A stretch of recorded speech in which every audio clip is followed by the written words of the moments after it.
44 बदलाव किए गए हैं, 44 अमेंडमेंट किए गए हैं वक्फ कानून में।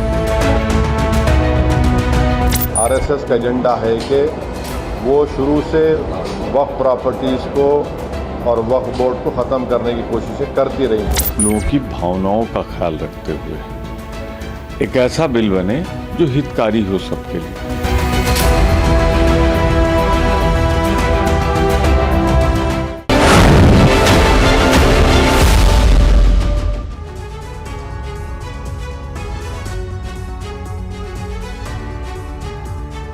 जी हां, वक्फ बोर्ड की मनमानी पर रोक लगाने की तैयारी है। वक्फ बोर्ड के अधिकारों में कटौती करने की बड़ी तैयारी सरकार ने की है।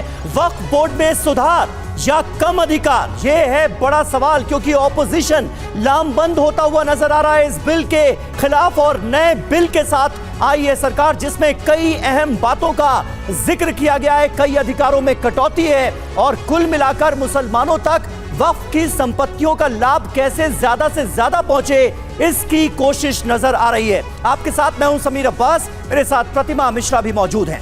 मोदी सरकार के तीसरे कार्यकाल में आज वो बिल पेश होने वाला है जिसे पेश होने से पहले ही पूरे देश में चर्चा का बाजार गर्म है। 101 साल के बाद मोदी सरकार वक्फ कानून में बड़े बदलाव करने जा रही है, जिसमें 1923 वाले कानून को पुराना और गैर जरूरी बताते हुए खत्म कर दिया जाएगा। वहीं 1995 वाले वक्फ कानून में बदलाव कर 44, जी हां, 1-2 नहीं 44 संशोधन किए जाएंगे। लेकिन विपक्ष इस बिल का पुरजोर तरीके से विरोध कर रहा है। अखिलेश यादव और कांग्रेस का आरोप है कि बीजेपी बिल लाकर ध्रुवीकरण की कोशिश कर रही है। वहीं मौलानाओं के भी अपने तर्क हैं इस पूरे मसले पर, लेकिन सरकार का कहना है कि नए बिल में महिलाओं की भागीदारी होगी, वक्फ संपत्तियों का बेहतर प्रबंधन और संचालन हो सकेगा और विवादित सेक्शन 40 को भी हटाया जाएगा। तो आज की हमारी बहस इसी बात पर होगी, क्या वक्फ में सुधार किए जा रहे हैं या अधिकार कम किए जा रहे हैं। इन तमाम मुद्दों पर हमारे साथ खास मेहमान जुड़ेंगे और हमारे रिपोर्टर भी हमें ज्वाइन करेंगे। जी और शुरुआत कर रहे हैं इस वक्त की बड़ी खबर के साथ। आज संसद में पेश होगा वक्फ संशोधन बिल।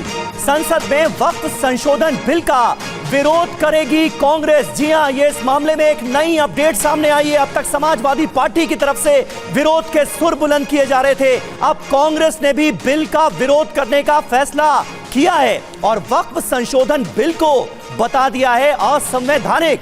केसी वेणुगोपाल ने बिल के खिलाफ नोटिस दिया है।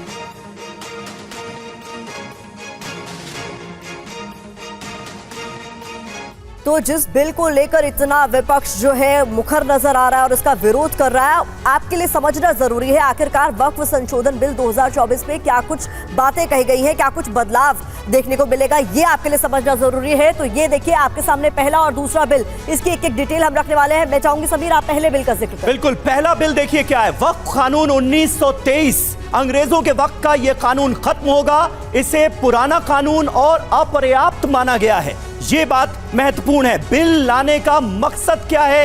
वक्फ संपत्तियों का बेहतर प्रबंधन और संचालन। दूसरा बिल क्या है प्रतिभा? दूसरा बिल जान लीजिए, वक्फ कानून 1995 में बदलाव, नए बिल में 44 संशोधन होंगे। ये बहुत महत्वपूर्ण है और इसका मकसद हमने आपके सामने साफ किया।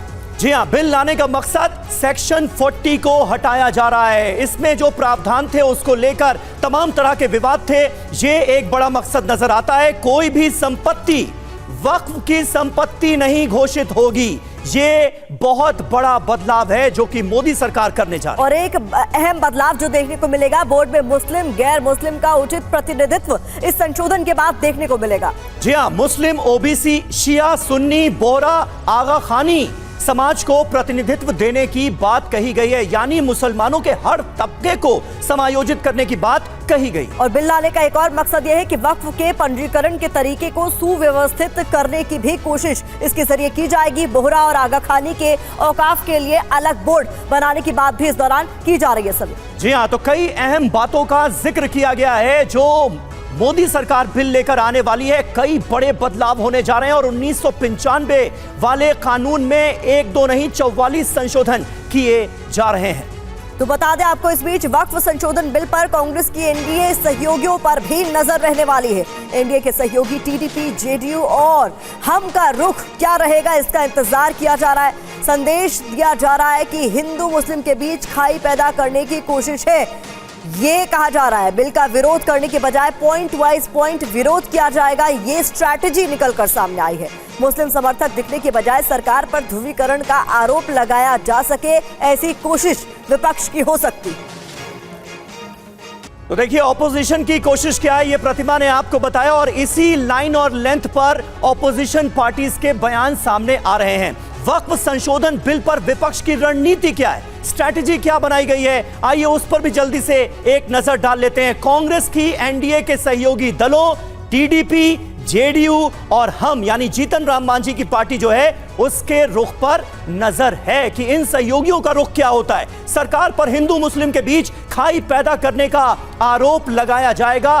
सूत्र यह भी बता रहे हैं कि ऑपोजिशन की यह तैयारी है और ये भी कि पूरे बिल का विरोध करने के बजाय पॉइंट वाइज पॉइंट यानी जो अलग अलग क्लॉज है इसमें उसका विरोध किया जाएगा। इसको लेकर भी रणनीति तैयार कर ली गई है। विपक्ष मुस्लिम समर्थक दिखने के बजाय ध्रुवीकरण का आरोप लगाएगा सरकार पर, यह भी कोशिश होती हुई नजर आएगी। जी हां, विपक्ष ने बिल पेश करने के बाद स्थायी समिति के पास भेजने की इसे मांग भी की है कि इसे स्थायी समिति के पास भेजा जाना चाहिए। सरकार भी बिल पेश होने के बाद चर्चा और इसे पास कराने पर जोर नहीं देगी, ये भी बात सामने आई। और इस बीच आपको बता दें वक्फ संशोधन बिल पर अखिलेश यादव का पोस्ट, बिल में संशोधन बस एक बहाना है, ये अखिलेश यादव की ओर से कहा गया है।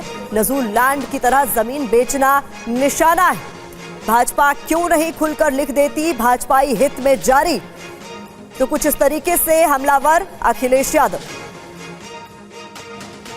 तो देखिए अखिलेश यादव का समाजवादी पार्टी का क्या रुख है, आपने देखा। इस बिल का विरोध कर रहे असदुद्दीन ओवैसी और अखिलेश यादव, दोनों के बयान भी आपको सुनवाते हैं। बीजेपी शुरू से वक्फ बोर्ड्स और वक्फ की प्रॉपर्टीज के खिलाफ रही है और इनका एक हिंदुत्व का एजेंडा है, आरएसएस का एजेंडा है कि वो शुरू से वक्फ प्रॉपर्टीज को और वक्फ बोर्ड को खत्म करने की कोशिशें करती रही है। मुसलमान भाइयों को कैसे उनके अधिकारों को छीना जाए, उनकी अधिकार जो मिले हैं, जिन्हें आज़ादी के अधिकार हैं या उनके स्वतंत्र जो अधिकार हैं, उनके अपने धर्म को लेकर के अपनी कामकाज की व्यवस्था को बनाए रखने के लिए, लेकिन हम लोग इसके खिलाफ रहेंगे। विपक्ष के नेताओं का इस मसले पर क्या कहना आपने सुना। आपको बता दें इस बीच समाजवादी पार्टी के नेता राजीव राय से हमारे संवाददाता आनंद प्रकाश पांडे ने बात की है, सुनिए जरा।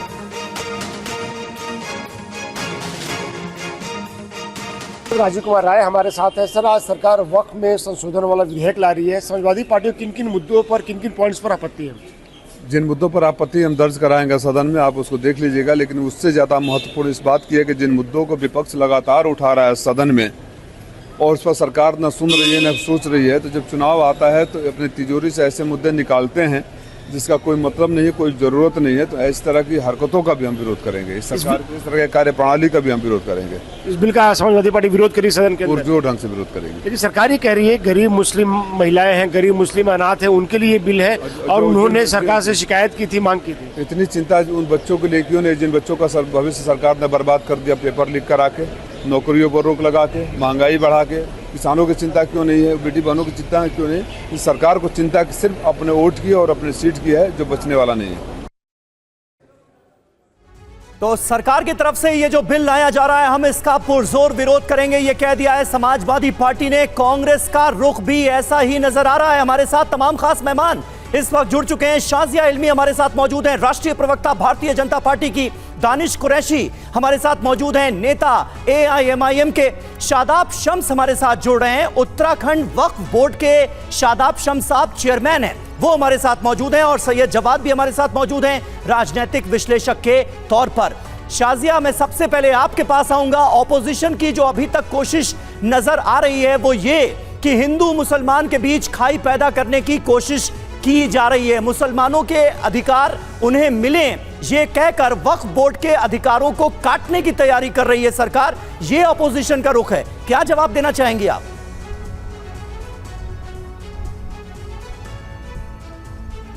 देखिए, हम सब समझ सकते हैं ऑपोजिशन ऐसी बात क्यों करेगा, क्योंकि उनकी वही गलीज वोट बैंक की राजनीति है। लेकिन मैं आप सबको बता दूं कि इससे अगर किसी का फायदा होगा तो वो सिर्फ और सिर्फ गरीब मुसलमान का होगा। क्या आप जानते हैं कि 60,000 से ज्यादा कंप्लेंट्स मुसलमानों की तरफ से गई हैं? ये हम बात कर रहे हैं सिर्फ सेंट्रल वक्फ बोर्ड की। अगर आप देखेंगे राज्य बोर्ड्स की तो आपको पता चलेगा और आपको कुछ अंदाजा होगा। अब एक एक करके इस बारे में बात करते हैं। सोचिए मुसलमानों की क्या हालत है। मजहबी तौर पर, वर्ग के तौर पर अगर आप उसको देखेंगे, सबसे गरीब रिलीजियस ग्रुप कोई है तो वो है मुसलमान। और आप सोचिए सबसे अमीर, जिसका कहना चाहिए लैंड रियल एस्टेट ओनरशिप है, वो वक्फ बोर्ड की है। कितना बड़ा विरोधाभास है और अंतर्विरोध है। आप सोचिए जो 35% मुसलमान 2011 के आंकड़ों के हिसाब से सबसे ज़्यादा गरीबी, 35% मुसलमान सबसे ज़्यादा गरीब था। आप सोचिए कि वो उसी मुस्लिम कम्युनिटी के लिए, जिसकी बार बार ये सब बात करते हैं, Samajwadi party, Congress party, RJD, आम आदमी पार्टी, सोचिए अब तक अगर वक्फ बोर्ड को रेगुलेट किया होता तो ये हालत होती मुसलमानों की। अगर सोचा जाता, और वक्फ का मतलब ही है परोपकार करना, मदद करना, इसीलिए है वक्फी ज़मीन। लेकिन आप देखिए, एक तो सरकारी आप ज़मीन को हथिया रहे हैं, फिर उसको मजहबी टच देकर आप उसमें रियल एस्टेट का काम कर रहे हैं। कई कई जगह तो 2012 का कर्नाटक वक्फ बोर्ड का स्कैम पढ़ेंगे तो आप हैरत में आ जाएंगे। और ये बात मैं नहीं कह रही हूँ, आपको आम आदमी पार्टी के अमानतुल्लाह ने जब संभाला दिल्ली वक्फ बोर्ड तो उन्होंने एंटी करप्शन ब्यूरो के पास जाकर कहा कि हारून यूसुफ नहीं जरूरी है। इससे आपको अंदाजा हो जाएगा वक्फ बोर्ड क्या है दरअसल। तो हारून यूसुफ के खिलाफ अमानतुल्लाह ने, जो तब के वर्तमान थे, आप यकीन नहीं करेंगे, 62 बीघा जमीन लीज पर दे दी, अंदर अंदर करोड़ों रुपए लिए और कह दिया कि 25 पैसे पर हम बीघा लेंगे। और सोचिए उस मुसलमान कौम की क्या हालत है जिसकी ये लोग बात कर रहे हैं। शर्म आनी चाहिए। लानत भेजती मैं अखिलेश यादव को। क्या मुसलमानों की हालत है। आपको पता है कि 1.5 लाख करोड़ से ज्यादा की संपत्ति है वक्फ बोर्ड के पास। 1.5 लाख करोड़। आप सोचिए और क्या हालत है मुसलमानों की। आपका पॉइंट हमने सुन लिया। अब इस पर जवाब मैं लेना चाहूंगी। शादाब शम्स साहब का मैं रुख करना चाहूंगी। शम्स साहब, अगर आपने सुना हो, शाजिया आलमी की तरफ से कहा जा रहा है कि वोट बैंक की पॉलिटिक्स है ये। जिस तरीके के आरोप विपक्ष के नेताओं की तरफ से लगाए जा रहे हैं, ध्रुवीकरण तो वो करते आए हैं, और अगर वक्फ बोर्ड में इस तरीके का संशोधन को लेकर बिल लाया जा रहा है तो पूरी प्रक्रिया को जवाबदेह और पारदर्शी बनाने की कोशिश सरकार कर रही है, तो उस पर आपत्ति क्यों होनी चाहिए? प्रतिमा, बिल्कुल आपत्ति नहीं होनी चाहिए, लेकिन जिनको आपत्ति हो रही है उनका मेरा भी सवाल है। ये बहुत अच्छा संशोधन है। संशोधन आज नहीं आया। 1913, 1923, 1954 लगातार संशोधन होते चले गए, लेकिन आज जो संशोधन हो रहा है उसमें पेट में दर्द हो रहा है। अब पेट में दर्द होने के 2 कारण है। पेट में दर्द क्यों है और किन के है? वो दर्द इसलिए है कि ये वक्फ बना इसलिए था कि गरीबों की, यतीमों की, मिस्कीनों की, बेसहाराओं का सहारा बने, जो अनाथ बच्चे हैं उनका सहारा बने, जो बुजुर्ग हैं जिनका कोई नहीं है उनका सहारा बने। लेकिन हुआ क्या? मैं वक्फ बोर्ड का अध्यक्ष हूं और बहुत अच्छे से वक्फ बोर्ड को जानता हूं। मैं ये कह सकता हूं, अगर माननीय मोदी जी से मेरा अनुरोध है, तमाम देश के जितने वक्फ बोर्ड हैं इनकी सबकी सीबीआई जांच होनी चाहिए। जिस दिन से देश आजाद हुआ उस दिन से आज तक, और इंक्लूडिंग शादाब शम्स। मेरे भी 2.5 साल हो गए, मेरी भी जांच हो। और मैं कह रहा हूं, हिंदुस्तान का सबसे बड़ा घोटाला अगर कहीं हुआ है तो वक्फ बोर्ड में हुआ है, ये खुल जाएगा। ये गरीबों का, मिस्कीनों का, यतीमों का हक था। और खा कौन रहा है? अकबर अहमद डंपी, कांग्रेस के पूर्व सांसद, कांग्रेस के वरिष्ठ नेता। उत्तराखंड के अंदर 200 बीघा जमीन पे नैनीताल में रिसोर्ट बनाया हुआ है। वाह, क्या गरीबों की मदद कर रहे हैं आप। आपने तो कमाल कर दिया। एक दूसरे सांसद कांग्रेस के सईदुज्जमा मुजफ्फरनगर से सांसद आते थे, अभी धारा 54 का नोटिस करके पीरान कलियर में जमीन खाली कराई। तीसरे धर्मगुरु, जिनको हम सज्जादा गद्दी नशीन कहते हैं, कलियर के अंदर दरगाह साबिर पाक की आस्थाने की जमीन थी, सैकड़ों बीघा। उसके ऊपर वक्फ बोर्ड के अधिकारियों के साथ, उनके अध्यक्षों के साथ पूर्व में मिलकर सेटिंग गेटिंग की, और सैकड़ों बीघा जमीन जिसकी कीमत हजारों करोड़ रुपए अपने नाम पे दर्ज की। आप तो कई कांग्रेस पार्टी के नेताओं का नाम ले रहे हैं। आप तो खुद उत्तराखंड वक्फ बोर्ड के चेयरमैन हैं। वक्फ बोर्ड की कार्य प्रणाली को पूरी तरह से क्या आप भी कटघरे में खड़ा करने की कोशिश कर रहे हैं कि वक्फ बोर्ड ऐसे ही काम करता है? बिल्कुल, मैं कह रहा हूं, मैंने देख रहा हूं, मैं चश्मदीद हूं इसका। वक्फ बोर्ड के अध्यक्ष, वक्फ बोर्ड के मुतवल्ली, वक्फ बोर्ड के अधिकारी मिलकर केस हारने के पैसे लेते हैं, जमीन लुटवाते हैं, अपनी जमीन संभलती नहीं है, दूसरे की जमीनों पे नियत रखते हैं। मैं ये कह रहा हूँ, ये गुनाह कर रहे हैं, इस कौम को बताते हैं अरबों खरबों की संपत्ति और इनके बच्चों के हाथ में कटोरा है। बड़ी बात आप कह रहे हैं शम्स साहब, इस पर जवाब ले लेते हैं। दानिश कुरैशी साहब हमारे साथ मौजूद हैं। दानिश कुरैशी साहब, सालों से जो कुछ होता आया है उस पर सवाल उठे हैं, कंप्लेंट्स हुई हैं, शिकायतें हुई हैं, लेकिन लोगों को सलूशन नहीं मिला। और ये उन्हीं मुसलमानों के साथ हुआ जिनके हक की बात बुलंद करने की पार्टी आप खुद को दावा करते हैं कि वो आप हैं, जो आप मुसलमानों के हक की बात करते हैं और उनके दावों को बुलंद करते हैं संसद के अंदर भी। लेकिन ये जो कुछ हो रहा है ये आपको क्यों नहीं दिखाई दिया? और अब जब सुधार की कोशिश हो रही है तो उस पर सवाल क्यों उठाए जा रहे हैं? देखिए, सबसे पहली बात यह है समीर, मैं आपको बहुत खुलासे के बात विवरण दे दूं उसका पूरा, कि किसी भी जगह पर अगर कोई तरह की गैर रीति है या कहीं कोई फरेब है या कोई करप्शन है तो उसका मतलब ये नहीं होता कि ये महकमा बंद कर दिया जाए। बिल्कुल, देखिए आपके सामने ये जानकारी रख रहे हैं कि वक्फ संशोधन बिल में क्या क्या वक्फ के लिए गाइडलाइंस होने वाली हैं, ये समझना भी आपके लिए जरूरी है, क्योंकि वक्फ का मतलब ही दान होता है। ऐसे में जो 5 साल से मुस्लिम धर्म का पालन कर रहा हो वो वक्फ कर सकता है, दान कर सकता है जमीन। जो कानूनी तौर पर चल अचल संपत्ति का मालिक हो वो जमीन दान कर सकता है। ये गाइडलाइंस है। वक्फ करने वाले का पता, तरीका, तारीख बताना होगा समीर। जी हाँ, ये अहम गाइडलाइंस हैं। वक्फ की संपत्ति का अगर डीड है, उसकी अगर कोई डीड है तो वो भी पेश करना होगा, वो भी देना होगा। भू राजस्व, सेस, टैक्स, कोर्ट केस की जानकारी भी देनी होगी। अगर कोई मुसलमान अपनी संपत्ति वक्फ कर रहा है तो सभी रजिस्टर्ड जो वक्फ संपत्तियां हैं उनकी डिटेल पोर्टल पर भी देनी होगी। और ये बिल लागू हो जाएगा तो उसके बाद सरकारी संपत्ति पर वक्फ दावा नहीं कर सकेगा, ये भी महत्वपूर्ण होगा। विवादित संपत्ति अगर वक्फ की गई है तो वो नहीं मानी जाएगी, वो मान्य नहीं होगी, ये भी संशोधन में साफ किया जा रहा है। यहाँ जांच के बाद कलेक्टर की रिपोर्ट पर रेवेन्यू रिकॉर्ड में बदलाव किया जाएगा, ये बात की गई है। औकाफ की सर्वे पेंडिंग, तो कानून बनने पर कलेक्टर को इसे ट्रांसफर किया जा सकता है, यानी तमाम तरह के प्रावधान किए गए हैं। 15 दिन के अंदर औकाफ की लिस्ट जारी करना जरूरी होगा। आनंद प्रकाश पांडे हमारे संवाददाता इस वक्त हमारे साथ जुड़ गए हैं। आनंद, जाहिर है इस बिल को लाने से पहले जो तमाम कंप्लेंट्स वक्फ बोर्ड के अंतर्गत की गई हैं उनको भी जांचा गया होगा, परखा गया होगा, एनालाइज किया गया होगा और उसके बाद ये बिल सरकार लेकर आई है। सरकार की मंशा क्या नजर आ रही है, क्योंकि इस मंशा पर ही प्रहार करने की कोशिश में नजर आ रहा है ऑपोजिशन। देखिए, सरकार ने इस पे बहुत ज़्यादा ग्राउंड वर्क और होमवर्क किया है। न सिर्फ मोदी 3 की सरकार ने बल्कि मोदी 2 की जब सरकार थी, खासतौर से जब स्मृति ईरानी केंद्रीय अल्पसंख्यक मामलों की मंत्री थी, तब उन्होंने बहुत एक लंबे तबके के साथ इस पर राय मशवरा किया था, जिसमें तमाम मुस्लिम स्कॉलर्स भी थे, मुस्लिम धर्मगुरु भी थे, उनसे बातचीत की थी। और अभी जो मौजूदा सरकार बनी है इसके दौरान भी लगभग 70 से 80 बैठकें की गई है अलग अलग स्टेक होल्डर्स के साथ। और सरकार को ऐसी शिकायतें मिल रही थी लंबे समय से कि कुछ चंद परिवार हैं, कुछ चंद लोग हैं जो हजारों करोड़ की वक्फ संपत्ति पर कब्जा जमाए बैठे हैं। सारे फैसले वही करते हैं और जो रिवेन्यू आता है, जो कि मकसद है वक्फ का कि जो भी रिवेन्यू आएगा या जो संपत्ति है उसका इस्तेमाल गरीब मुस्लिमों के लिए, गरीब मुस्लिम महिलाओं के लिए, या जो मुस्लिम अनाथ बच्चे हैं उनके लिए किया जाएगा, जो बेवा है उनके लिए किया जाएगा। लेकिन चंद ऐसे परिवार थे, ऐसे लोग हैं जो कि कब्जे जमा पे बैठे हुए हैं और यहाँ तक कि रजिस्टर भी नहीं, आपको ये भी नहीं पता है कि अभी रजिस्टर है, कितना रिवेन्यू आता है। और ये लोग कुछ लोग हैं जो इस पर कब्जे जमा के बैठे हैं, जो भी रिवेन्यू आता है किसी को बताया नहीं जाता है, कोई टैक्स रिटर्न फाइल नहीं किया जाता है।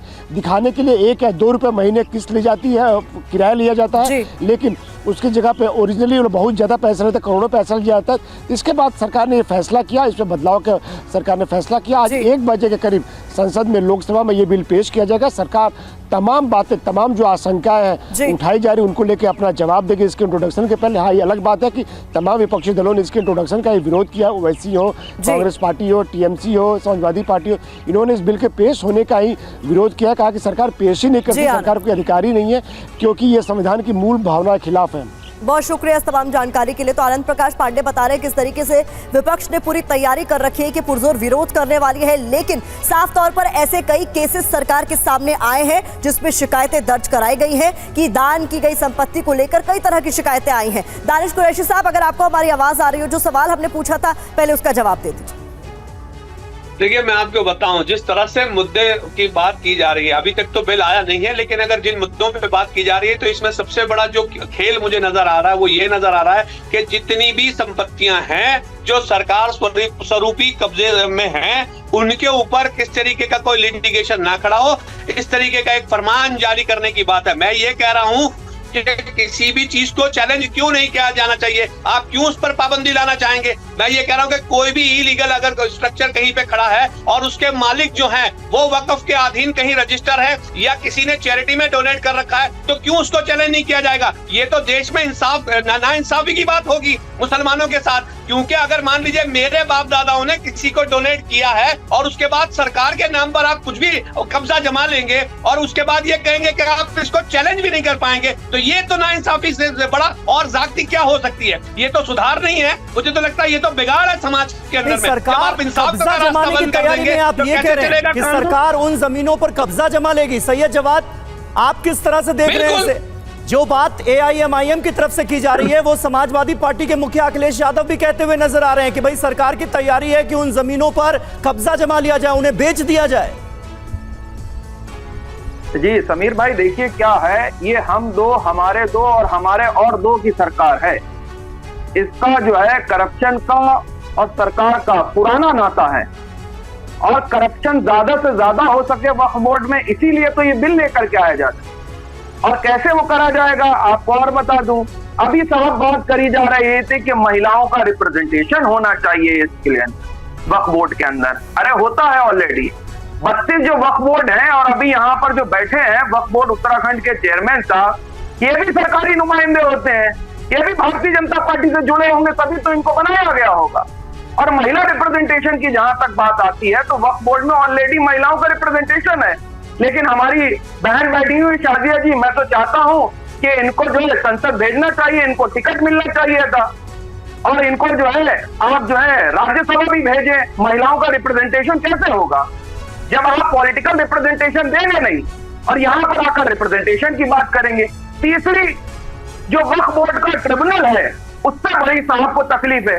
अरे देश के अंदर 70 ट्रिब्यूनल चल रहे हैं, उनसे कोई आपत्ति नहीं है, उससे कोई आपत्ति नहीं है, लेकिन वक्फ बोर्ड के ट्रिब्यूनल से आपत्ति होने लगी है। और करप्शन सिर्फ वक्फ बोर्ड में हो रहा है, रेलवे की संपत्ति में करप्शन हो रहा है, उसके लिए अंदर है वो नहीं दिख रहा। अरे भाई, ट्राइब्यूनल से ये आपत्ति है ना कि हाई कोर्ट और सुप्रीम कोर्ट में भी चैलेंज नहीं किया जा सकता उसके फैसले को, नहीं पता क्या आपको? किसने कहा आपसे? नहीं, किसने आपसे कहा? किसने आपसे कहा नहीं चैलेंज? अच्छा, मैं जवाब दे दूं। अरे नहीं, अभी दे दीजिएगा, अभी क्या हुआ? जिस चीज को सरकार ने हाथ लगाया है उसको बर्बाद करा। अच्छा, मैं आप अपने बच्चों को देख लीजिए, आपने कहा था कि हमने नोटबंदी करके मस्तर चौक मार दिया है, आतंकवाद की चोट हो गई है, पाकिस्तान का मुंह कुचल दिया हमने। उसके बाद हमने देखा अपने देश में लोग लाइन में लग करके मर गए। किसी कानून बिल किसी ने लेकर, ठीक है, ये सिर्फ उद्योगपतियों के लिए ठीक है।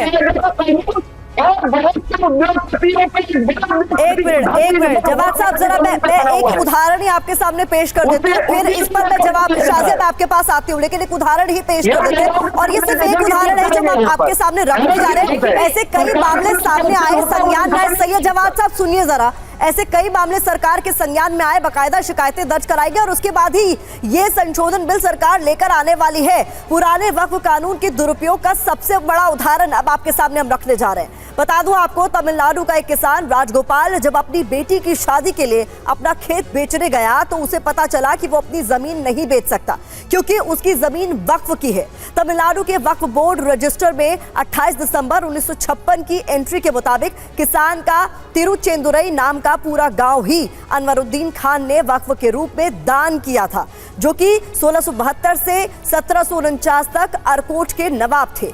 वक्फ बोर्ड कानून के मुताबिक किसान को मुस्लिम ट्रिब्यूनल के सामने जाना होगा, जहां इस्लाम का अच्छा जानकार कोई व्यक्ति यह फैसला करेगा कि जमीन उसकी है या अल्लाह की। वक्फ बोर्ड का कानून कहता है कि उसकी सभी जमीनें अल्लाह के नाम पर थीं। तो ऐसे तमाम उदाहरण हैं सैयद जवाद साहब, लेकिन ये एक ऐसा उदाहरण है जो हमने आपके सामने रखा।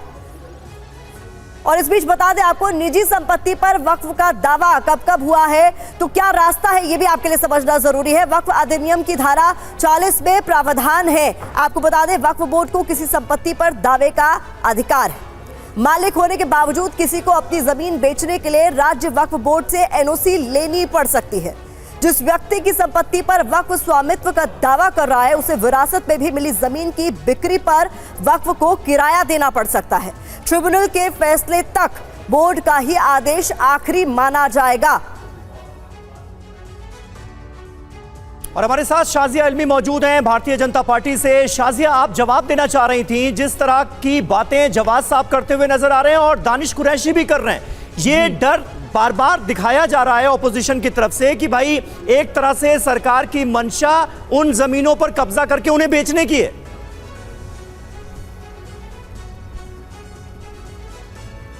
बिल्कुल, और मैं अब जवाद भाई का और दानिश भाई का जवाब भी देना चाहूंगी। देखिए, बात ये नहीं है कि मेरे बाप दादा ने जमीन छोड़ी और मैं उसको इस्तेमाल कर रही हूँ। ये किसी और के बाप दादा ने जमीन छोड़ी है परोपकार के लिए, गरीबों के लिए, ना कि भू माफिया बनने के लिए। और आप देखिए, सबसे बड़ा रियल एस्टेट ये स्कैम है। इसमें बहुत जरूरी है पारदर्शिता। ना तो इसकी ऑडिट होती है, ना इसका टैक्स होता है। वो जमीन को कौन इस्तेमाल कर रहा है, फ्री होल्ड की तरह से, लीज की तरह से, और किस बेसिस पर, किस तरह से पैसे का जो है आदान प्रदान हो रहा है, दिखाया कुछ जा रहा है, हो कुछ रहा है। दरअसल आम मुसलमान, आप तो हिंदुओं की बात कर रहे हैं, तमिलनाडु का जिक्र कर रहे हैं, और यहाँ पे 1500 साल पुराने मंदिर को भी वक्फ बोर्ड का हिस्सा माना गया है। मैं तो बात कर रही हूँ आम गरीब मुसलमान की। आप सोचिए उनकी कितनी कंप्लेंट्स हैं। तो ये तुष्टीकरण मुसलमानों का बिल्कुल नहीं हो रहा वक्फ बोर्ड के जरिए। ये कुछ अमीर और दमनकारी जो मुसलमान परिवार है सिर्फ उनका हो रहा है। और जो आम मुसलमानों के लिए जो बात करता है और गरीब मुसलमान की जिसको फिक्र है कि तो उसके लिए जरूरी है। सोचिए, इतनी अमीर बॉडी है, करोड़ों से खेल रही है, लेकिन मुसलमान कितना गरीब है। सबसे बड़ा प्रमाण आपके सामने है। इससे ज्यादा बात मैं क्या करूँ। जवाब साहब, एक मिनट उनको भी बात करने दीजिए। मुसलमानों की हितैषी है तो सच्चर कमेटी और कुल्लू कमेटी की सिफारिशों को लागू कर दीजिए। अगर इतने बड़े मुसलमानों के हितैषी बन गए हैं तो Sachar committee, Kullu committee, Sachar committee में से साफ जाहिर हुआ कि मुसलमानों की हालत सबसे ज्यादा खराब है, और वो भी कांग्रेस सरकार ने की है, वही समाजवादी पार्टी ने की है। भाई साहब, आप तो मेरी बात को तस्दीक कर रहे हैं। भाई साहब, आप मेरी बात को सही कह रहे हैं ना कि हालत से अच्छी आराम में चाहते हैं मुसलमान गरीब रहे। आप लोग चाहते हैं मुसलमान गरीब रहे, ताकि आपकी राजनीति चलती रहे।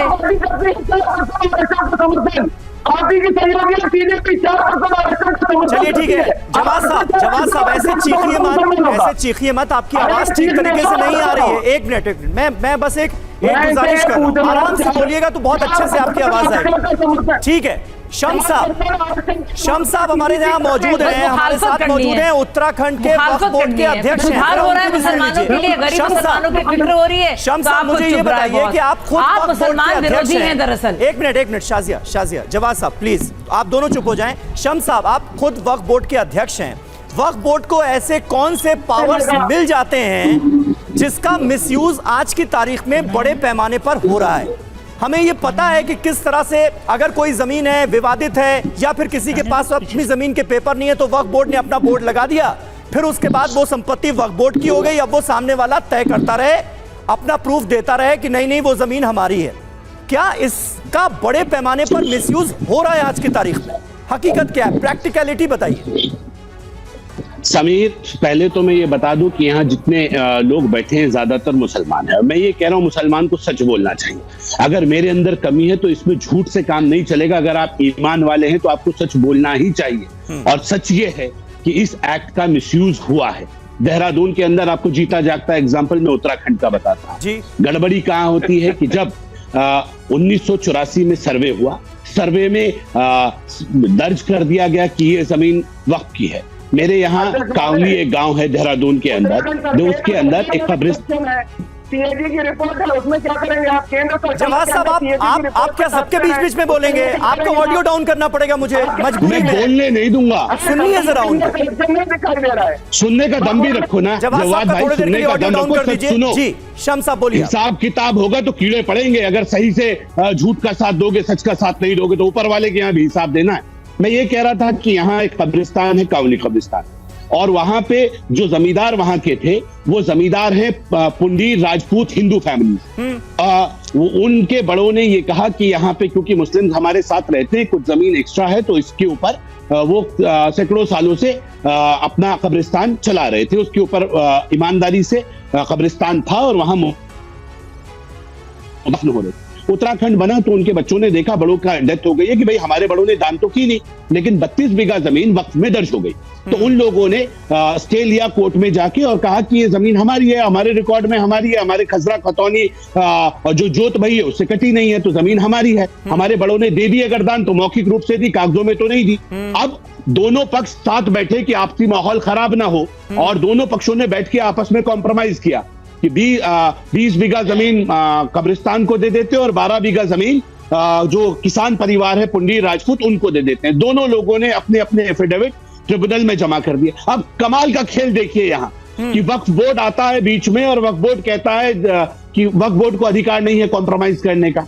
पिछले 25 सालों से वो लोग कॉम्प्रोमाइज करना चाहते हैं, लेकिन वक्फ बोर्ड ने कहा जो दर्ज हो गई एक बार वक्फ बोर्ड में, once a Waqf always a Waqf, हम कॉम्प्रोमाइज नहीं कर सकते। मैं वक्फ बोर्ड का अध्यक्ष बन के आया, जब ये मामला मेरे विशेष संज्ञान में आया तो हमने कहा यार ये तो अन्याय है इन लोगों के साथ भी, और गांव वाले जब दोनों पक्ष दोनों गांव के लोग हैं और आपस में कॉम्प्रोमाइज करना चाहते हैं तो इसमें कॉम्प्रोमाइज होना चाहिए। इस विषय को लेकर हमने CWC से राय मांगी, लीगल राय मांगी, तो हमें एक क्लॉज मिला कि राम मंदिर, बाबरी मस्जिद, राम मंदिर का जो डिस्प्यूट था, जब उसका जजमेंट आया तो उसमें कहा गया कि सुप्रीम कोर्ट की टिप्पणी उसमें आई कि जहां जहां डिस्प्यूट है और कम्युनल हार्मनी को नुकसान पहुंच सकता है, वहां वहां वक्फ बोर्ड को भी चाहिए कि वो कॉम्प्रोमाइज के लिए आगे आए। हमने उस बात को लेते हुए उस कॉम्प्रोमाइज का एफर्ट, मैं बात पूरी कर दूं, उस कॉम्प्रोमाइज को हमने स्वीकार करते हुए ट्रिब्यूनल में दिया। अब ट्रिब्यूनल में देख लीजिए कि इसे देने के बावजूद ट्रिब्यूनल में दे दिया, वहां वक्फ का एक आदमी अगर मौजूद नहीं होगा ट्रिब्यूनल का तो उसकी सुनवाई नहीं होगी। वो कॉम्प्रोमाइज आज तक नहीं हो पा रहा है, वो मामला पिछले 25 सालों से पेंडिंग पड़ा है। हिंदू और मुसलमान दोनों परेशान हो रहे हैं। ठीक है, किस तरह की प्रैक्टिकल दिक्कतें आ रही हैं और संशोधन के बाद ये जो 44 संशोधन किए जा रहे हैं, इस तरह के मामलों के निपटारे में कितनी आसानी होगी, ये शम्स साहब ने हमें समझाया, जो कि खुद वक्फ बोर्ड के अध्यक्ष हैं। अब आपको सुनवाते हैं वक्फ संशोधन बिल को लेकर शिवसेना उद्धव गुट की सांसद प्रियंका चतुर्वेदी क्या कह रही हैं, उनसे अभी बात की है हमारे सहयोगी आनंद प्रकाश ने। सरकार जो वक्फ संशोधन विधेयक लेके आ रही है, आपकी पार्टी के क्या रुख है? सरकार कह रही है मुस्लिमों के हित में है। आपने टीडीपी और जेडीयू का रुख सुना है क्या है? एनडीए अलायंस में रहकर कैबिनेट में जब चर्चा हुई, उनकी क्या राय थी इसको लेकर? क्या इसको ब्रीफली डिस्कस किया गया? अपने सारे उनसे पूछा गया एनडीए अलायंस से कि क्यों ये अमेंडमेंट्स लाए जा रहे हैं, किस वजह से लाए जा रहे हैं? तो वो पहले बताएं कि क्या क्या कारण है। जेडीयू और टीडीपी हमें थोड़ा ज्ञान दें कि क्यों वो समर्थन कर रहे हैं, कि वो मिनिमम सपोर्ट प्राइस जो उनको मिला है बजट में, उसकी वजह से वो समर्थन कर रहे हैं। तो जब वो थोड़ा क्लियर हो ना, ट्रांसपेरेंसी की जब बात करते हैं, तब हम इस पर अपनी राय देंगे।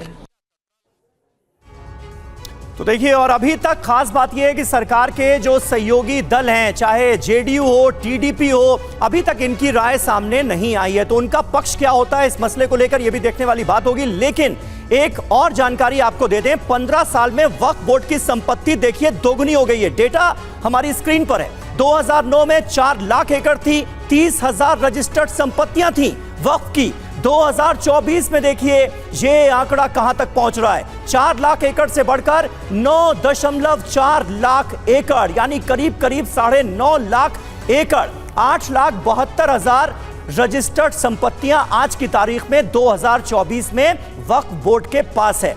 बड़ी बात क्या है, मौजूदा वक्त में संपत्ति की कीमत 1.2 लाख करोड़ रुपए, 1.2 लाख करोड़ रुपए है।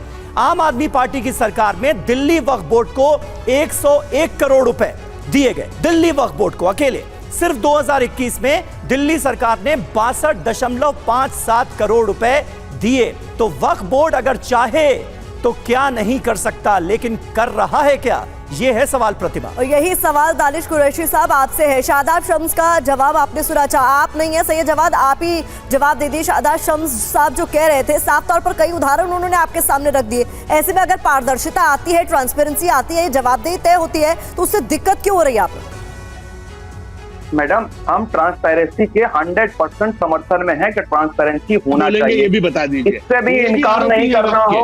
और सुन लीजिए, बात साहब सुन लीजिए जरा, मैं कह रहा हूँ मुसलमानों का वो काम बता दीजिए आपसे आजादी से अब तक जो वक्फ बोर्ड ने मुसलमानों के लिए किया हो, कहाँ सेंटर होम खोले हैं, कहाँ गरीब बच्चों के लिए काम किया वो तो बता दीजिए। जवाब ले लेते हैं। अगर ये इतना अच्छा है तो काम तो किया होगा ना वक्फ ने कुछ। सुनिए, अरे अभी बता रहा हूँ, कलई खोल रहा हूँ सरकार की कलई खोल रहा हूँ, सबर करिए थोड़ा। क्या कलई खोलोगे? तुम्हारी कलई खुली है 70 साल की, तुमने खुद मिलके लूटा है। ओवैसी जी खुद अपनी संपत्ति पे कब्जा करे बैठे हैं। देखो असदुद्दीन ओवैसी का कब्जा है बनता है कि नहीं ये कब्जा? असदुद्दीन ओवैसी एक-एक करके बोलिए, हमें खुद नहीं सुनाई दे रहा है, आप लोग कहने की कोशिश क्या कर रहे हैं? एक मिनट शम्स साहब, गरीबों के लिए क्या चाहिए शम्स साहब, एक मिनट क्या चाहिए बताओ? एक मिनट, टू द पॉइंट बात की जाए। जवाब सैयद जवाद उन्होंने सवाल पूछा है कि अब तक वक्फ बोर्ड ने मुसलमानों की बेहतरी के लिए क्या किया, बताइए चीरहरण किया है वक्फ बोर्ड का। मैं आप लोगों को माफी के साथ रोकना चाहती हूँ इस वक्त।